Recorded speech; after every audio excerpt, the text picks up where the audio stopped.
Hello everyone. ఇవాల్టి ఎపిసోడ్లో ఏం జరుగుతుందో మనం తెలుసుకుందాం. సరే, నీకేం ఇబ్బంది ఉన్నా వెంటనే ఇంటికి ఫోన్ చేయి. మావయ్యకి వీలు కాకపోతే నేనైనా వచ్చి తీసుకెళ్తా, సరేనా అని తల నిమిరి చెప్తాడు.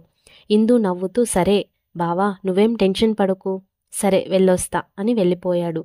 తను వెళ్ళిన వైపు చూస్తూ నవ్వుతూ అక్కడే నిలబడింది ఇందు. వీళ్ళిద్దరినీ లోపలి కిటికీలో నుండి చూసిన మధు ఇందుని అలానే చూస్తుండిపోయాడు. విజయ్, ఇంతసేపు ఇంకా ఇక్కడే ఉంటావు, లోపలికి రావే ఇందు. వస్తున్నా అన్నయ్య అని లోపలికి వచ్చి మధు లోపల ఉంటే సుమతి, విజయ్, ఇందు మాట్లాడుకుంటూ ఉంటారు. ఈలోపు ఇందు వాళ్ళ పెద్దనాన్న ప్రభాకర్ గారు వస్తారు. ఎలా ఉన్నావు ఇందు, ఎంతసేపు అయింది వచ్చి? ఇప్పుడే పెదనాన్న, 1 గంట అయ్యింది. అవునా, మీ నాన్న కలవకుండానే వెళ్ళిపోయాడేంటి? పొలం వైపు అయినా వస్తాడులే అనుకున్నా. అసలు బాబాయ్ వస్తే కదా నాన్న, రవి బావ తీసుకొచ్చాడు. బాబాయ్కి పొలంలో పని ఉందని రవి బావని ఇచ్చి పంపాడు. అప్పుడే మొగుణ్ణి కొంగు కట్టుకొని తిరుగుతున్నావా? ఇప్పటి నుండే నీ బాధ్యత తీసుకున్నాడా రవి? అప్పుడే గదిలో నుండి బయటకు వస్తున్న మధు ఆ మాటలు విని ఇందు వైపు చూస్తాడు. సిగ్గుపడుతూ, పో పెదనానా, బావ వెనకాలే నేను తిరుగుతా కానీ బావని నా వెనుక తిప్పుకోను. ఇందు సిగ్గుపడటం చూసిన మధుకి ఎందుకో మనసు మెలిపెట్టినట్టు అయి, మావయ్య నాకు కొంచెం బయట పని ఉంది, వెళ్తున్నాను అంటూ వీళ్ళ దగ్గరికి వచ్చాడు. ఇప్పుడే కదా బావ వచ్చావు, అప్పుడే వెళ్తా అంటున్నావేంటి? అయినా ఏం పని, స్కూల్కి కూడా సెలవులు కదా? అదేం లేదు విజయ్, కొంచెం పిల్లలకి కావాల్సిన మెటీరియల్ కొనాలి, అందుకే కొంచెం పక్క ఊరు దాకా వెళ్ళొస్తా. అక్కడ ఇంకో టీచర్ ఉన్నారు, ఆయన్ని కూడా కలవాలి. సరే మధు, జాగ్రత్తగా వెళ్ళిరా. సరే మావయ్య, వస్తాను అని ఇందు వైపు చూస్తాడు. మధు చూడగానే ఇందు తల తిప్పేసుకుంటుంది. అది చూసి మధు ఇంకా బాధపడతాడు. వెంటనే ఇందు వైపు చూడలేక బయటకి వెళ్ళిపోతాడు. మధు వెళ్ళిపోయాక ఇందుకి కూడా తాను ఏమన్నా హార్డ్గా బిహేవ్ చేస్తున్నానా అని అనిపించి మధును చూసి జాలి పడుతుంది. మళ్ళీ అంతలోనే సర్దుకొని, నేను ఇలా ఉండకపోతే మధు బావ నా మీద ఇంకా ఆశలు పెంచుకుంటాడేమో, ఇదే కరెక్ట్ అని అనుకొని కామై ముచ్చట్లో పడుతుంది. ఇక్కడ బయటకు వచ్చిన మధు నేరుగా గుడి ముందు బండి ఆపి లోపలికి వెళ్ళి ఒక స్తంభానికి ఆనుకొని కూర్చొని దేవుడి వైపు బాధగా చూస్తూ, నీకు ఇదేమన్నా న్యాయంగా ఉందా స్వామి? ఊహ కూడా తెలియని వయసులో అమ్మా నాన్నలని నాకు దూరం చేశావు. ఊహ తెలిసి కాస్త జ్ఞానం వచ్చాక మంచి నేస్తంగా ఇందుని నాకు ఇచ్చావు. మమ్మల్ని చూసిన ప్రతి ఒక్కరి నోట ఇందు నీకే, తానే నీ భార్య అని పలికించావు. నేను కూడా అమ్మలా ప్రేమ పంచే ఇందు నా జీవితంలోకి వస్తే ప్రతిరోజు వసంతంలా ఉంటుంది అని కలలు కన్నాను. కానీ ఆ కలలన్నీ కల్లలు చేసి రవికి చేరువ చేశావు. అది తెలియక ఇందుని నా జీవిత భాగస్వామి కమ్మని అడిగినందుకు ఇందుతో ఉన్న స్నేహాన్ని కూడా తీసేసుకున్నావు. ఇందు సహచర్యంలో చిన్నప్పటి నుండి ఒంటరి వాడిని కాదు అని అనుకునేవాణ్ణి. కానీ ఇప్పుడు ఇందు ఇలా నాకు మాటలు కూడా కరువయ్యేంత దూరంలోకి వెళ్తుందని ఊహించలేదు. ప్రేమగా జీవితాంతం తోడుంటావా అని అడిగినందుకు ఉన్న స్నేహాన్ని కూడా తుంచేశావు. వేరొకరితో ఇందు జీవితం రాసినప్పుడు మరి నాకు ఎందుకు ఆశలు కల్పించావు? ఎందుకు ఇలా అడియాసలు చేశావు? నిన్ను ఎప్పుడు ఏమీ కోరని నేను ఇందు కావాలి అని అడిగాను. కానీ నాకు అందనంత దూరంలో తనని నిలబెట్టావు. తనని వేరొకరికి సొంతం చేస్తున్నావు. నా తప్పు ఏముందని నాకు ఈ శిక్ష వేశావు అని మౌనంగా తనలో తానే అనుకుంటూ ఊబుకుపోతున్న కన్నీరుని కనురెప్పల మాటున దాయాలని కళ్ళు మూసుకొని వెనక్కి వాలి అలానే ఉండిపోయాడు. ఇంటికి బయలుదేరిన రవికి మెదడులో ఒకటే ఆలోచన, మధు ఎందుకు ఇందు వైపు అలా చూస్తున్నాడు? ఆ చూపులో తప్పు కనిపించడం లేదు, ఏదో పోగొట్టుకున్న బాధ తెలుస్తుంది. ఏం జరిగి ఉంటుంది అని ఆలోచిస్తూనే ఇంటికి వెళ్తున్నాడు. ఇందు కూడా మధు వైపు కన్నెత్తి కూడా చూడట్లేదు. ఇంకా చెప్పాలి అంటే మధు ఉన్న చోట కూడా తాను ఉండట్లేదు. అసలు నాకన్నా మధుతోనే తనకి చిన్నప్పటి నుండి చనువు ఎక్కువ. కానీ ఇలా ఏంటి? ఏం అర్థం కావట్లేదు. ఇందు ఊరి నుండి వచ్చాక అసలు కథ ఏంటో కనుక్కోవాలి అని అనుకొని ఇంటికి వెళ్ళిపోతాడు.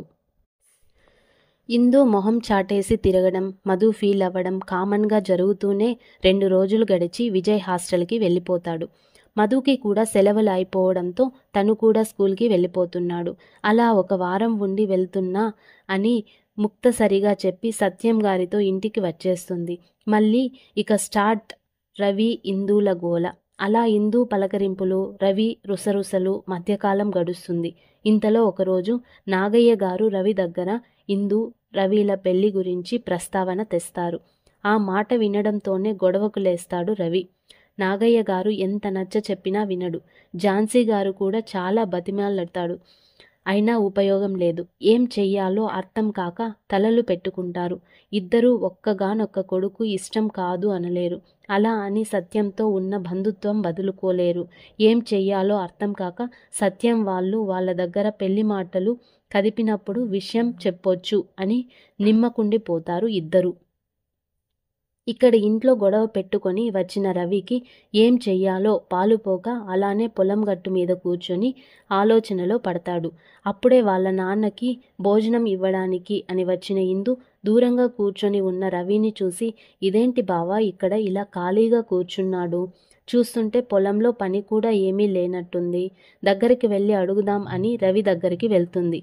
బావా ఏంటి ఇక్కడ ఇలా ఒంటరిగా కూర్చున్నావు? అసలే తిక్కలో ఉన్న రవికి సడన్గా హిందూను చూసేసరికి కోపం ఇంకా పెరిగింది. నేను ఎక్కడుంటే నీకెందుకు? అయినా ఇంట్లో ఎలాగూ నన్ను వదలవు.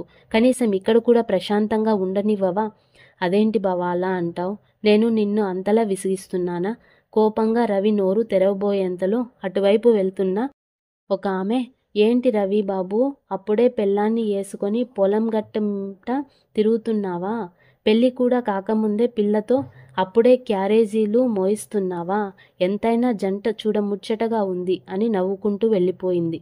ఇందు ఆమెను చూసి నవ్వుతూ, చూసావా బావా, అందరూ మన జంటని బాగుంది అంటున్నారు. కానీ నువ్వేం మాట్లాడవు? మనం పెళ్ళి ఎప్పుడు చేసుకుందామో చెప్పు బావా. అసలు ఎప్పుడో ఎందుకు? ఇప్పుడే ఇక్కడే నాకు మూడుముళ్ళు వేసినా నాకు ఓకే. ఇందు మాటలకి కోపం అంతకంతకు పెరుగుతుంటే ఇక ఆపుకోలేక రవి కోపంగా ఇందు చెంప పగలగొడతాడు.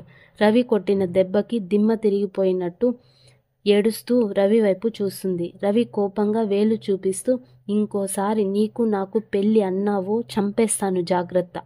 ఏడుస్తూ, బావా ఆ భావనే చెప్తున్నా. ఇంకోసారి మన ఇద్దరికీ పెళ్ళి అని నీ నోట వెంట విన్నాను అక్కడే నిన్ను పాతేస్తా. ఏంటి బావా నువ్వు అనేది? అంటే నేను అంటే నీకు ఇష్టం లేదా? అవన్నీ నీకు అనవసరం. చెప్తున్నా కదా, నీకు నాకు పెళ్ళి అనేది అసంభవం. అది ఎప్పటికీ జరగదు. ఇంకోసారి బావా పెళ్ళి, బావా ప్రేమ అన్నావో నేనేం చేస్తానో నాకే తెలియదు. బావా నువ్వు జోక్ చేస్తున్నావు కదా? నీతో జోక్స్ వేసేంత దగ్గరితనం నీకు నాకు లేవు ఇందు. నిన్ను కేవలం నా మరదలుగానే చూస్తున్నా, అంతకంటే ఏమీ లేదు. నువ్వే అనవసరంగా ఏవేవో ఊహించుకొని పెళ్ళి పెళ్ళి అని నా ప్రాణాలు తీస్తున్నావు. ఇంట్లో వాళ్ళతో కూడా నన్ను నానా మాటలు అనిపిస్తున్నావు. బావా ఏంటి నువ్వనేది? నా వల్ల నువ్వు మాటలు పడుతున్నావా? అవును, అదే కథ చెప్పేది. వినపడడం లేదా? నిన్ను పెళ్లి చేసుకోను అన్నందుకు ఇంట్లో వాళ్ళు ఎంత గొడవ చేస్తున్నారో తెలుసా? అయినా నీకు ఒక్కదానికే ఇష్టం ఉంటే సరిపోతుందా? నాకు ఉండక్కర్లేదా? ఏ నేను మనిషిని కానా? నాకు మనసు లేదా? బావా ప్లీజ్ అలా మాట్లాడకు, నేను భరించలేను. నువ్వు ఈ మాటలకే భరించలేకపోతే నాకు ఇష్టం లేకుండానే అందరూ నిన్ను పెళ్లి చేసుకోమని బలవంత పెడుతుంటే నేను ఎలా తట్టుకుంటున్నాను అనుకుంటున్నావు? బాధగా. ఎందుకు బావా? నేను నీకు నచ్చలేదా? అందంగా లేనా? చదువు లేదనా? లేక ఆస్తిపాస్తులు లేవనా? ఎందుకు బావా నేను నీకు నచ్చలేదు? ఇందు బాధపడడం చూసి కాస్త నెమ్మదించి, అవన్నీ నీ దగ్గర లేవు అని నేను అనలేదు ఇందు. నువ్వంటే ఇష్టమే, కానీ అది పెళ్లి చేసుకునే అంత ఇష్టం మాత్రం కాదు. అర్థం చేసుకో ఇందు. నీకు ఎప్పుడో చెప్పేసి ఉండాల్సింది, కానీ చెప్పకుండా తప్పు చేశానేమో అని ఇప్పుడు అనిపిస్తుంది.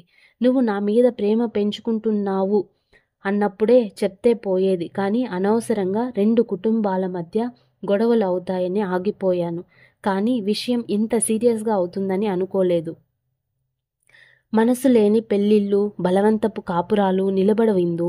అనవసరంగా నువ్వు ఏడ్చి నన్ను ఏడిపించకు. నువ్వు ఇక ఇంటికెళ్ళు. ఆ క్యారేజ్ ఇవ్వు, నేను ఇస్తా మావయ్యకి. బావా నువ్వేం మాట్లాడుతున్నావో నాకేం అర్థం కావట్లేదు. కానీ నేనంటే నీకు ఇష్టం లేదని మాత్రం అర్థమైంది. కానీ బావా నేను నీ మీదే ప్రాణాలు పెట్టుకున్నాను. నువ్వు వద్దు అనగానే సరే అని నీ జీవితం నుండి తప్పుకుంటా అని ఎలా అనుకున్నావు అసలు? నా మెడలో తాళి అంటూ పడింది అంటే అది నువ్వే కట్టిందే అయ్యుండాలి. కాదని ఎవరు కట్టినా నేను బ్రతికి ఉండను. ఆ మాట గుర్తుపెట్టుకో అని కోపంగా ఏడుస్తూనే ఇంటికి వెళ్ళిపోతుంది. ఇందు మాటలకి బాధపడుతూ ఏం చెయ్యాలో, ఇందుని ఎలా ఒప్పించాలో అర్థం కాక సతమతమవుతున్న రవి దగ్గరకు, ఏంటి రవి ఇక్కడున్నావు, ఏం చేస్తున్నావు అంటూ వచ్చారు సత్యం గారు. అబ్బే ఏం లేదు మావయ్య, ఇందు నీకు క్యారేజ్ తీసుకువస్తూ కనిపించింది. మళ్ళీ అది ఇంత దూరం ఎక్కడ వస్తుందిలే అని నేనే తీసుకొచ్చా. ఈలోపు పొలం ఎలా ఉందో చూద్దామని ఇక్కడ ఆగాను, నువ్వే వచ్చావు. అలాగా, సరే ఆ క్యారేజ్ ఇటివు, నాకు పనుంది, నేను వెళ్తా. సరే మావయ్య, ఇదిగో అని క్యారేజ్ ఆయన చేతికి ఇచ్చి మళ్ళీ ఇంటికి వెళ్ళిపోతాడు. పొలం నుండి ఏడుస్తూ వచ్చిన ఇందు తన గదిలోకి వెళ్ళి తలుపులేసుకొని వాళ్ళ అమ్మకి తన ఏడుపు వినిపించకుండా గట్టిగా నోరు నొక్కుకొని ఎక్కిళ్ళు పెడుతూ ఏడుస్తుంది. ఏడ్చి ఏడ్చి చాలాసేపటికి సింహసిల్లి అలాగే పడిపోతుంది. Thank you everyone. మళ్ళీ నెక్స్ట్ ఎపిసోడ్లో కలుసుకుందాం. Thank you. Hello everyone.